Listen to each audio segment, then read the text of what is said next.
கேட்கின்றோம். முக்கிய கோப்புகளில் கையெழுத்திடுள்ளார் மாண்புமிகு தமிழ்நாடு முதலமைச்சர் அவர்கள்.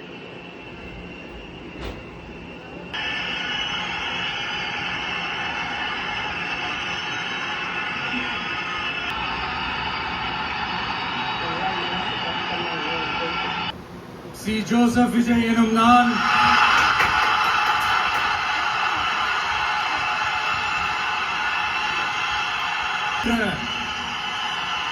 இந்திய அரசியல் அமைப்பின்பால் உண்மையான நம்பிக்கையும் மாறா பற்றும் கொண்டிருப்பேன் என்றும் இந்திய நாட்டின் ஒப்பில்லாத முழு முதல் ஆட்சியையும் ஒருமையையும் நிலை நிறுத்துவேன் என்றும் முதலமைச்சர் என்ற முறையில் எனது கவனத்திற்கு